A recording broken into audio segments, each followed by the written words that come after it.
Assalamualaikum warahmatullahi wabarakatuh. Perkenalkan, nama saya Vela Nonsa Putri, NIM 18230013. Di sini saya akan mempresentasikan review artikel yang berjudul Apakah kelibatan sumber daya alam dan pengembangan sumber daya manusia mendorong pertumbuhan ekonomi? Sebuah studi tentang hipotesis kutukan sumber daya di Next Eleven negara. Pertama, pembahasan teori. Sejak zaman ekonom klasik telah diakui bahwa semua negara yang memiliki pasokan sumber daya alam yang melimpah lebih mungkin untuk dikembangkan, dan oleh karena itu memiliki keunggulan dibandingkan negara yang lain. Dari perspektif ini, negara dengan kekayaan alam yang melimpah sumber daya diyakini memiliki kapasitas untuk mencapai lebih banyak pertumbuhan dan pembangunan dibandingkan dengan sumber daya ekonomi sumber daya alam yang kurang melimpah. Namun, gagasan yang terbentuk sebelumnya ini dikritik oleh teori-teori atau kutukan sumber daya dan penyakit Belanda.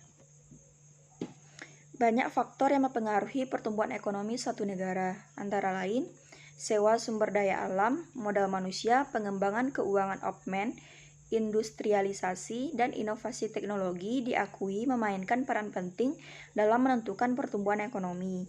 Selain itu, diyakini bahwa pembangunan sumber daya manusia yang rendah adalah salah satu penyebab utama kutukan sumber daya dalam sumber daya alam yang melimpah negara berkembang.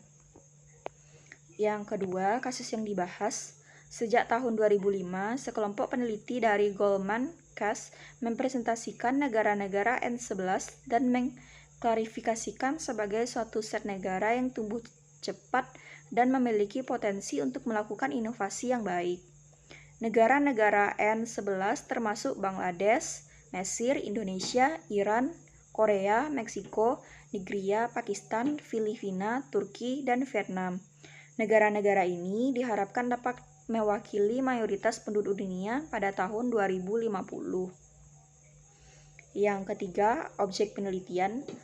Menggunakan kumpulan data panel untuk 100 negara maju dan berkembang, dan menggambarkan bahwa kutukan sumber daya di negara berkembang. 4. Teknik analisis data. Metode ekonometrik yang terlibat kuat untuk menghitung ketergantungan cross-seksional dan masalah heterogenitas lereng dalam data. Yang kelima, hasil dan pembahasan. Hasil empiris menunjukkan bahwa sumber daya alam memperlambat pertumbuhan ekonomi dalam jangka panjang. Studi ini juga menemukan bahwa peningkatan 1% dalam produksi sumber daya alam menyebabkan penurunan PDB sebesar 0,47%, membuktikan hipotesis kutukan sumber daya di Iran. Demikian pula untuk kasus Pakistan. Diperiksa data deret waktu dari tahun 1975 hingga 2006.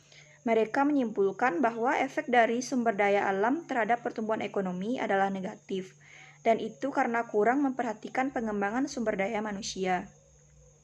Sorot keberadaan kutukan sumber daya di Nigeria untuk New Mexico, menganalisis produksi energi dan pertumbuhan ekonomi untuk New Mexico. NS temuan empiris menentang hipotesis kutukan sumber daya dan menyimpulkan bahwa ekstraksi minyak dan gas memiliki dampak kecil terhadap positif kegiatan ekonomi yang berbeda, seperti pendapatan dan pekerjaan. Baiklah, hanya itu review artikel dari saya. Assalamualaikum warahmatullahi wabarakatuh.